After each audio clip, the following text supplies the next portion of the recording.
Hello everyone, this is Divya Mishra. Welcome to our channel Yes You Can. So in this video we are going to talk about how do organisms reproduce. तो ये हमारा नया chapter है. इस chapter को समझना actually में ये क्या है, एक क्वेश्चन है. How do organisms reproduce, organisms कैसे रिप्रोड्यूस करते हैं. बट डोंट यू थिंक कैसे रिप्रोड्यूस करते हैं उससे ज़्यादा इंपॉर्टेंट ये है कि क्यों रिप्रोड्यूस करते हैं.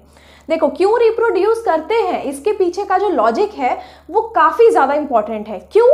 क्योंकि देखो, अगर कोई स्पीशीज़ अगर रिप्रोड्यूस नहीं करती, छोड़ो स्पीशीज़ की बात छोड़ देते हैं, हम एक फैमिली की बात करते हैं कि एक फैमिली में अगर किसी स्टेप पे रिप्रोडक्शन रुक जाता है तो क्या उसकी पूरी जो फैमिली की एनालिसिस थी, फैमिली की पेडिग्री एनालिसिस थी, क्या वो एनालिसिस वहाँ रुक नहीं जाएगी. अगर उनकी फैमिली को आगे बढ़ाना है, जनरेशन टू जनरेशन आगे बढ़ाना है, तो रिप्रोडक्शन का जो रोल है वो बहुत ज़्यादा इम्पॉर्टेंट हो जाता है. ठीक है, एक एग्जाम्पल से समझते हैं ह्यूमन बीइंग के. जैसे कि आप अगर अर्ली मैन को मैं अगर यहाँ पे एक फ़ोटो लगा दूँ और बोलूँगी भाई इससे हम लोग, ये हमारा एंसेस्टर है, इससे आज हम यहाँ खड़े हैं, मतलब ऐसे से ऐसे इवॉल्व हुए हैं, तो आपको एक बार को लगेगा मैम क्या बात कर रहे हो, क्या मजाक कर रहे हो. बट एक्चुअली में ऐसा नहीं है, ये रियलिटी है. ये रियलिटी कैसे है, देखो कि जो हमारे एंसेस्टर्स थे, जैसे अर्ली मैन को मैं अगर ले लूँ तो अर्ली मैन ने क्या किया, रिप्रोडक्शन किया. रिप्रोडक्शन के प्रोसेस से उनकी जनरेशन्स आगे बढ़ती चली गई. उन जनरेशन्स में क्या हुआ, उन जनरेशन्स में जैसे जैसे रिप्रोडक्शन बढ़ता है, जनरेशन टू जनरेशन आते हैं वेरिएशंस, आते हैं चेंजेस, आते हैं डेवलपमेंट. ये तीनों वर्ड्स याद रखना, variation, change and development. Reproduction से ये तीनों चीज़ें जब आती हैं तो जनरेशन हो जाती है पुरानी जनरेशन से, पेरेंट जनरेशन से बेटर, पेरेंट जनरेशन से हो जाती है advanced. To be more specific, जैसे कि अगर आज हम अपने पेरेंट्स से अपने आप को कंपैरिजन करें उनका, तो मोर और लेस हम लोग उनसे एडवांस्ड हैं. दिस इज नो डाउट हम लोग उनसे एडवांस्ड हैं. हाँ, सोच हो सकता है कि उन लोगों की ज़्यादा बेटर हो, बट अगर मैं वैसे कंपैरिजन करूँ कैरेक्टर्स वाइज तो हम उनसे ज़्यादा एडवांस्ड होते हैं. ऐसा क्यों? क्योंकि reproduction leads to changes and changes always benefit करते हैं रिप्रोडक्शन के प्रोसेस में. ठीक है, तो हमारे जो अर्ली मैन्स थे, अर्ली मैन्स ने क्या किया था, रिप्रोडक्शन के थ्रू चेंजेस लेके आए थे अपने जनरेशन में. क्योंकि 1000 ईयर्स से पहले से अभी तक के जो एनवायरमेंटल चेंजेस की मैं बात करूं तो वो इतने ज़्यादा हुए हैं कि अपने आप को अडाप्ट करना मुश्किल था. तो वो जो चेंजेस मैं वर्ड बोल रही हूँ, जो वेरिएशन मैं वर्ड बोल रही हूँ, इन वेरिएशंस एंड चेंजेस की वजह से उन्होंने अपने आप को उन एनवायरमेंटल चेंजेस में अडाप्ट किया. जब उन्होंने अपने आप को अडाप्ट किया तो वो कैपेबल हो गए उस एनवायरनमेंट में अपने आप को एग्जिस्ट करने के. फिर जब एनवायरमेंटल चेंजेस आए, साइकोलॉजिकल चेंजेस आए, फिजियोलॉजिकल चेंजेस आए, इन सब चेंजेस को वो धीरे धीरे अडाप्ट करते चले गए. क्यों? क्योंकि उनके अंदर रिप्रोडक्शन के प्रोसेस के थ्रू वेरिएशंस, उन प्रोसेस के थ्रू इवोल्यूशन, इन प्रोसेसेस के थ्रू चेंजेस आए थे. ठीक है, इन वर्ड्स को मैं रिपीटेडली बोल रही हूँ क्योंकि आपके लिए समझना बहुत ज़्यादा ज़रूरी है. रिप्रोडक्शन आप लोगों को लगा अरे मैम कितना इंटरेस्टिंग टॉपिक है, बट नो, ये एक्चुअली में इंटरेस्टिंग है. एक्चुअली में इंटरेस्टिंग है क्योंकि हम जो आज ऐसे एग्जिस्ट कर रहे हैं इसके पीछे का जो रीज़न है वो ये रिप्रोडक्शन ही है. अगर ये रिप्रोडक्शन नहीं होता तो ये अर्ली मैन कितने थाउजेंड्स ऑफ ईयर्स पहले की बात है और वो वहीं एक्सटेंड हो चुके होते. अगर रिप्रोडक्शन नहीं होता तो आज हम लोग का तो कोई एग्जिस्टेंस ही नहीं होता. ठीक है, तो रिप्रोडक्शन एक छोटी मोटी चीज़ नहीं है, ये बहुत ज़्यादा इंपॉर्टेंट है हमारी लाइफ में. ठीक है, बट हाँ, अगर मैं आपको बोलूँ कि रिप्रोडक्शन नहीं होगा, अगर कोई ह्यूमन बीइंग या कोई भी चीज़ अगर रिप्रोड्यूस नहीं कर पाएगी तो वो मर जाएगा, ऐसा नहीं है. ये कोई लाइफ प्रोसेस नहीं है. लाइफ प्रोसेस क्या होता है, जिनकी वजह से हम लोग जिंदा हैं और अगर वो चीज़ नहीं होगी तो हमारी लाइफ में बहुत इम्पैक्ट पड़ेगा और it will leads to death. ठीक है, जैसे हमने लाइफ प्रोसेसेस में पढ़ा था, डाइजेशन पढ़ा, सर्कुलेटरी सिस्टम पढ़ा, एक्सक्रीशन पढ़ा. ये सब अगर बॉडी में हमारी प्रॉपरली नहीं होगा, सर्कुलेटरी सिस्टम अगर प्रॉपरली वर्क नहीं करेगा तो ऑफ कोर्स हम लोगों की डेथ हो जाएगी. बट रिप्रोडक्शन के प्रोसेस में ऐसा नहीं होता. रिप्रोडक्शन के प्रोसेस में अगर इन केस कोई बंदा कैपेबल नहीं है रिप्रोड्यूस करने के, तो इसका मतलब ये नहीं होता है कि उसकी डेथ हो जाएगी. हाँ, उसकी जो जनरेशन है, नेक्स्ट जनरेशन अपीयर नहीं हो पाएगी, उसकी जनरेशन वहाँ रुक जाएगी. ये टू बी मोर स्पेसिफिक, उसकी जनरेशन वहाँ रुक जाएगी, उसकी नेक्स्ट जनरेशन नहीं आ पाएगी. और ये जो जनरेशन टू जनरेशन, एक जनरेशन से दूसरे, दूसरे से तीसरे, फिर ऐसे जनरेशन बढ़ रही है, इसमें क्या क्या बढ़ रहे हैं, देखो चेंजेस बढ़ रहे हैं, डेवलपमेंट हो रहा है. कैसे? कि देखो जो एनवायरमेंटल चेंजेस है उसमें वो जो नेक्स्ट जनरेशन होगी वो ज़्यादा कैपेबल रहेगी पुरानी जनरेशन के कंपैरिजन में, ठीक है, उनके कंपैरिजन में ज़्यादा एडवांस्ड रहेगी। और क्या रहेगा उसके अंदर, वेरिएशंस आएंगे। बार बार मैं एक वर्ड यूज कर रही हूँ, वेरिएशंस। ये वेरिएशंस आपके लिए एक न्यू वर्ड है। तो वेरिएशंस का एक्चुअली में मतलब क्या होता है, देखो अभी तक आपको हल्का फुल्का एक अंदाजा लग गया होगा कि ऐसे कैरेक्टर्स जो आपके पेरेंट्स में नहीं हैं बट आपके अंदर है, ठीक है, जो आपके पेरेंट्स में वो एग्जिस्ट नहीं कर रहे हैं कैरेक्टर्स, बट आपके अंदर वो कैरेक्टर्स आ गए हैं। क्यों? क्योंकि रिप्रोडक्शन के प्रोसेस में जो चेंजेस आते हैं उस चेंजेस की वजह से ये वेरिएशंस आते हैं, ठीक है। अगर आपसे कोई पूछे हम लोग किससे एग्जिस्ट कर रहे हैं, अपने पेरेंट्स की वजह से एग्जिस्ट कर रहे हैं, उनके बीच में रिप्रोडक्शन का प्रोसेस हुआ होगा तब हम लोग आए हैं, हम लोग एग्जिस्ट कर रहे हैं, ठीक है, हम लोग एग्जिस्ट कर रहे हैं क्योंकि रिप्रोडक्शन के प्रोसेस के बाद हमारी जनरेशन आई है। हम लोगों की जनरेशन जब आई तो इसके अंदर वेरिएशंस आए, ठीक है, और ये जो वेरिएशंस आए इनकी वजह से हम लोग आज उनसे ज़्यादा एडवांस्ड हो चुके हैं, ठीक है। अब एक चीज़ है कि मैं या कोई भी ह्यूमन बीइंग अपने पेरेंट्स से क्या एग्जैक्टली सिमिलर होता है। जब मैं बोल रही हूँ कि उन लोगों से हम लोग डिराइव हुए हैं, तो क्या मैं एग्जैक्टली अपने पेरेंट्स की तरह दिख रही हूँ? क्या मैं एग्जैक्टली अपने पापा की तरह या एग्जैक्टली अपनी मम्मा की तरह दिखूंगी? नहीं, ऐसा नहीं होता है। क्यों? और आपने कभी भी देखा है कि दो ह्यूमन बीइंग्स एक जैसे दिख रहे हैं? ऐसा नहीं होता है। ऐसा क्यों नहीं होता है? देखो, जब मैं ये वेरिएशंस की बात कर रही हूँ, ये कहाँ आते हैं एक्चुअली में वेरिएशंस? देखो, जो ये होता है हमारा सेल, ये होता है हमारा सेल। सेल के अंदर होता है न्यूक्लियस, न्यूक्लियस के अंदर होते हैं क्रोमोसोम्स और क्रोमोसोम्स के अंदर होता है डीएनए। अब ये डीएनए क्या है? Deoxyribonucleic acid.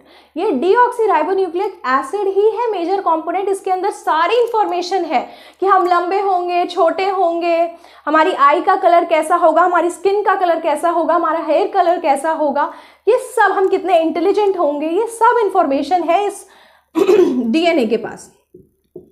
ये डीएनए बहुत मेजर रोल प्ले कर रहा है, ठीक है। जब एक न्यू जनरेशन आती है तो उसके अंदर, जैसा ये मैं बोल रही हूँ, तो ये मान लो मदर से आया है और सेम ऐसा ही एक फादर से आएगा डीएनए।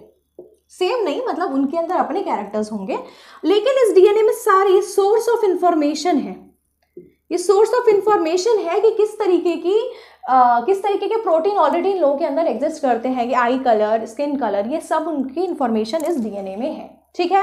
लेकिन जब नेक्स्ट जनरेशन आती है तो ये डीएनए दोनों मिल जाते हैं और एक न्यू कॉम्बिनेशन बनाते हैं। ये जो न्यू कॉम्बिनेशन है उसमें 50% मदर, 50% फादर का होता है। तो ये जो कॉम्बिनेशन है ये कैसे सिमिलर हो जाएगा, ये बताओ? ये सिमिलर तो नहीं हो सकता है। जब दो चीज़ें आपस में मिल रही हैं तो कोई एक चीज़ थोड़ी बनेगी, कोई तीसरी चीज़ बनेगी ना पहली चीज़ बनेगी ना दूसरी चीज़ बनेगी। तो इसीलिए ना हम अपने मदर की तरह ना हम अपने फादर की तरह होते हैं, बट हाँ उनके कुछ कैरेक्टर्स होते हैं हमारे में, हम थोड़े से सिमिलर दिख सकते हैं। हमारा आई का मतलब आई बड़ी है, छोटी है, फेस का एक्सप्रेशन हल्का फुल्का कुछ कुछ उनसे मिल सकता है, बट अगर हम बोलेंगे कि एग्जैक्ट कॉपी है हम, तो वैसा नहीं होता है। क्यों? क्योंकि यहाँ पे क्या हो रहा है, देखो दोनों के डीएनए क्या हो रहे हैं, आपस में जुड़ रहे हैं। दोनों के डीएनए आपस में जुड़ रहे हैं। दो डिफरेंट टाइप के प्रोटीन्स जब आपस में जुड़ते हैं तो कोई थर्ड टाइप का प्रोटीन बनेगा। फिर ये जो ये डीएनए बनेगा, इसका जो डीएनए का कॉम्बिनेशन होगा, ये न्यू इंफॉर्मेशन इसके अंदर होगी, न्यू कॉम्बिनेशंस होंगे, आई कलर के, स्किन कलर के, हाइट के, सब चीज़ के जो कॉम्बिनेशंस होंगे वो डिफरेंट होंगे जो पहले डीएनए में जो प्रोटीन्स थे उनके कंपैरिजन में, ठीक है। इसीलिए कोई भी जो बच्चा है वो अपने पेरेंट्स से एग्जैक्ट कॉपी नहीं होता है, उसके अपने कैरेक्टर्स होते हैं जो उनके पेरेंट्स से डिराइव होते हैं बट एग्जैक्टली सिमिलर नहीं होते हैं, ठीक है। अगर देखो ये रिप्रोडक्शन नहीं होगा तो स्पीशीज हो जाएंगी एक्सटिंक्ट, ठीक है। अगर स्पीशीज हो जाएंगी एक्सटिंक्ट तो एग्जिस्ट ही कोई नहीं करेगा, ठीक है। तो अर्थ के अंदर जितने सारे इकोसिस्टम्स बने हुए हैं, इतने सारे ऑर्गेनिजम्स रह रहे हैं, ये सब हो जाएंगे एक्सटिंक्ट, ठीक है। जैसे हम कुछ एक्सटिंक्ट ऑर्गेनिजम्स की, एनिमल्स की भी बात करते हैं कि वो एनिमल्स एक्सटिंक्ट हो चुका है। क्यों? क्योंकि उन लोगों के अंदर ये कैपेसिटी नहीं थी कि वो एनवायरमेंटल चेंजेस या और डिफरेंट चेंजेस जो आ रहे हैं उनमें खुद को अडेप्ट कर सके। अगर उनके अंदर ये कैपेसिटी होती तो वो क्या करते, आज वो प्रेजेंट होते, ठीक है। आज हम प्रेजेंट हैं क्योंकि हमारे जो एंसेस्टर्स थे वो एंसेस्टर्स उस चेंज को अडाप्ट कर पाए, उन चेंज को अडाप्ट कर पाए, फिर नेक्स्ट जनरेशन जो आई उसने भी उन चेंजेस को अडाप्ट किया और धीरे धीरे ये चेंजेस, ये वेरिएशंस ने एक न्यू ह्यूमन बीइंग बना दिया। आज हम लोग जो है अपीयरेंस में कह लो या एडवांसनेस में कह लो या किसी भी चीज़ में कह लो, इंटेलिजेंस में कह लो, हम अर्ली मैन से बहुत ज़्यादा एडवांस्ड हैं। ठीक है, तो ये जो एडवांसनेस है धीरे धीरे जनरेशन टू जनरेशन बढ़ती रहती है और ये एडवांसनेस, ये चेंजेस हमेशा बेनिफिशियल होते हैं फॉर द स्पीशीज, क्योंकि वो जो नेक्स्ट जनरेशन वाली स्पीशीज है वो ज़्यादा डेवलप्ड है, वो ज़्यादा बेटर तरीके से अपने आप को एनवायरनमेंट में अडाप्ट कर पाएगी और जो अडाप्ट कर पाएगा अपने आप को एनवायरनमेंट में वही रह पाएगा। ठीक है, the survival of the fittest, जो फिट करेगा एनवायरनमेंट में, जो अपने आप को फिट कर देगा वो रह जाएगा और बाकी सब हो जाएंगे एक्सटेंट। तो अर्थ ही नहीं रहेगी अगर रिप्रोडक्शन नहीं होगा। तो आप समझ रहे हो कि रिप्रोडक्शन की कितनी ज़्यादा इंपॉर्टेंस है, समझ में आ गया। अब देखो, रिप्रोडक्शन होते हैं 2 टाइप्स के। जो रिप्रोडक्शन है वो 2 टाइप्स के होते हैं। सबसे पहला एसेक्सुअल रिप्रोडक्शन, एसेक्सुअल रिप्रोडक्शन, और दूसरा होता है सेक्सुअल रिप्रोडक्शन। सेक्सुअल रिप्रोडक्शन, सबसे पहले हम एसेक्सुअल रिप्रोडक्शन की बात करेंगे और फिर हम सेक्सुअल रिप्रोडक्शन की बात करेंगे। एसेक्सुअल रिप्रोडक्शन में सिंगल पेरेंट इन्वॉल्व होता है। हल्का फुल्का आप जान भी रहे हो कि इसका एक एग्जाम्पल भी लिख देते हैं, अमीबा। ठीक है, सिंगल पेरेंट इन्वॉल्व होता है। इस रिप्रोडक्शन में, एसेक्सुअल रिप्रोडक्शन को करने के लिए लेस एनर्जी और लेस टाइम लगता है। क्यों? क्योंकि सिंगल पेरेंट इन्वॉल्व है। ठीक है, तो इसको लगता है less time and less energy.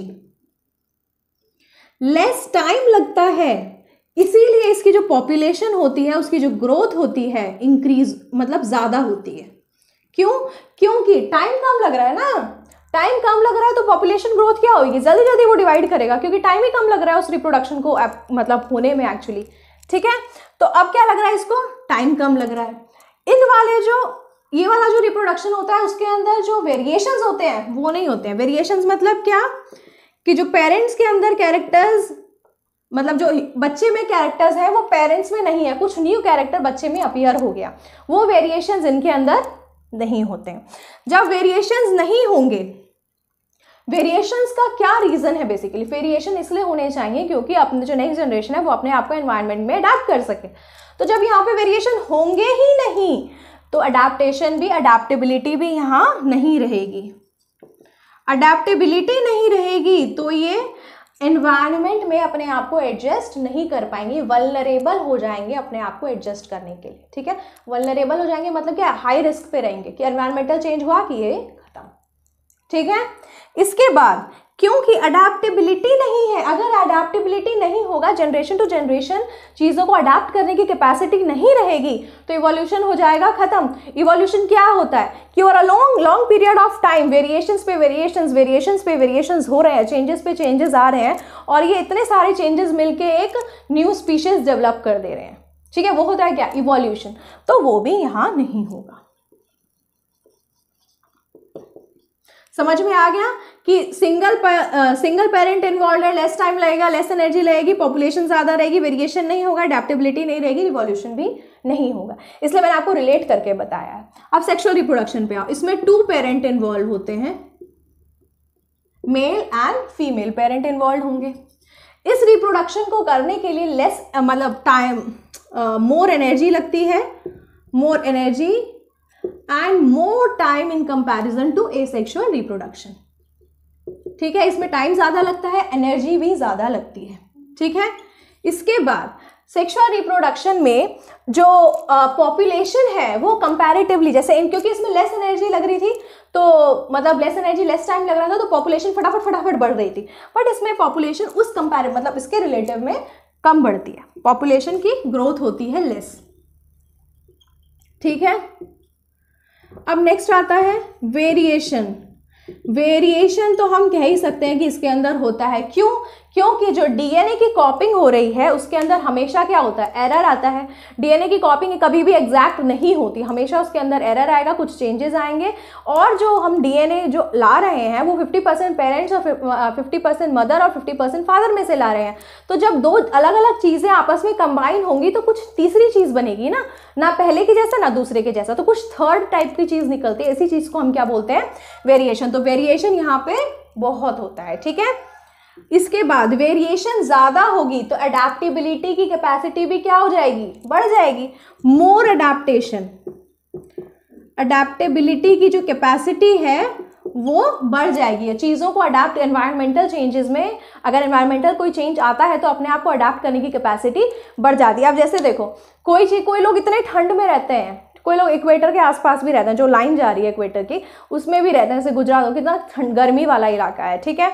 और अगर हम बात करें तो लोग पोल्स के आसपास भी रहते हैं, मतलब पोल्स के आसपास जो कंट्रीज हैं वहाँ पे भी लोग रह रहे हैं।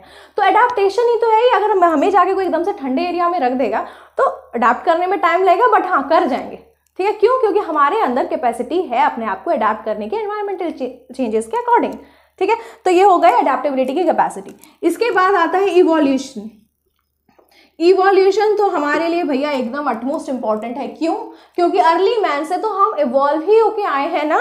क्योंकि अर्ली मैन के जनरेशन टू जनरेशन जो चेंजेस आए वो चेंजेस इतने ज़्यादा इकट्ठे हो गए कि हमारी एक न्यू स्पीशीज तरीके की बन गई। हम लोग वहाँ से इवॉल्व ही तो हुए हैं, हमारे वो एंसेस्टर्स ही तो हैं, बट हम लोग अपीयरेंस में हर चीज़ में उनसे काफ़ी ज़्यादा एडवांस है। तो इट इज़ क्या, it is what, it is evolution only, ठीक है। तो what is reproduction? Reproduction is giving birth to a young one of its own kind. कभी भी रिप्रोडक्शन में डॉग का बच्चा डॉग ही होगा, ह्यूमन बीइंग का बच्चा ह्यूमन बीइंग, कैट का कैट ही होगा, ठीक है, एलिफेंट का एलिफेंट ही होगा। कभी भी डॉग का कैट और कैट का डॉग नहीं हो सकता है। हम जो रिप्रोडक्शन का प्रोसेस करते हैं, रिप्रोडक्शन के प्रोसेस में हम अपने ही जैसे किसी ऑर्गेनिज्म को जन्म देते हैं, ठीक है। हाँ उसके अंदर चेंजेस होंगे, बट जो काइंड ऑफ जो स्पीशीज है वो स्पीशीज नहीं बदलती, ठीक है। तो ये हो गया हमारा हाउ डू ऑर्गेनिज्म रिप्रोड्यूस का एक बेसिक सा इंट्रोडक्शन। एसेक्सुअल रिप्रोडक्शन में हम पढ़ेंगे आपके 6 points, that is fission, budding, then spore formation, fragmentation, regeneration and vegetative propagation, ठीक है। और सेक्सुअल रिप्रोडक्शन में हम ह्यूमन बींग्स की बात करेंगे। तो नेक्स्ट क्लास में अब हम पढ़ेंगे sexual reproduction. Hope you like the video, see you in the next lecture.